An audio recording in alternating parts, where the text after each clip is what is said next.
susunod na programa ay rated PG. Ito ay nangangailangan ng patnubay at gabay ng magulang para sa mga batang manonood.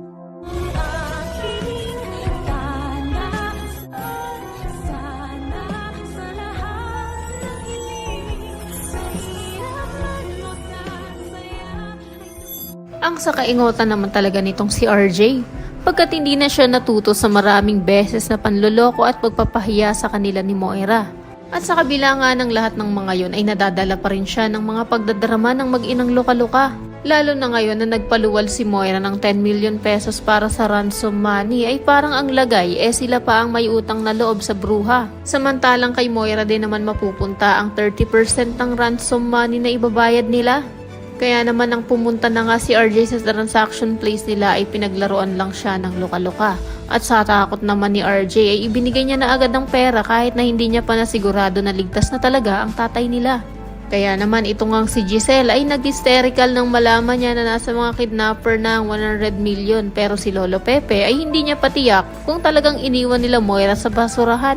Grabe na talaga itong si Derek. Enjoy na enjoy pang pagmukaing mga engot ang mga bida samantalang mga genius doctor pakuno ang mga ito.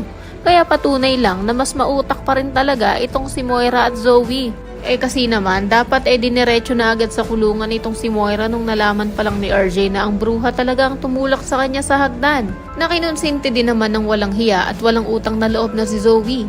Pero kung inaakala naman ni Moira na basta-basta na lang silang makakasibat ng walang sabit ay nagkakamali sila. Dahil bukod sa nakita siya ng magkaibigang sina Ivan at Karen nakahinahinala ang itsura. Pagkat mukha nga itong labandera habang may kinakausap sa cellphone.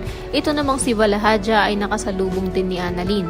At nakilala siya, pati na rin ang bag na daladala niya. Alam din kasi ni Annalyn na ang bag na hawak nito ay ang bag na naglalaman ng 100 million pesos ransom money na galing sa tatay niya. Kaya't kung nautuman ni Moira at Zoe si RJ, ibahin nyo sina Annalyn at Giselle pagkat hindi nga titigil ang magtitang ito hanggat hindi nabubulok sa kulungan si Moira, ang anak niya, pati na rin si Valahadja at ni Risa. Kaya naman kung isa ka rin sa mga nagnanais na malaman ni Giselle ang mga kabulastugan ni Moira upang mabulok na ito sa kulungan, pati na rin ang tatlo niyang kasabwat, ay pakiclick naman ang like at subscribe button. Maaari ka rin mag-iwan ng komento sa ibaba para sa iyong mga saloobin at suwestyon. Maraming salamat sa iyong panonood.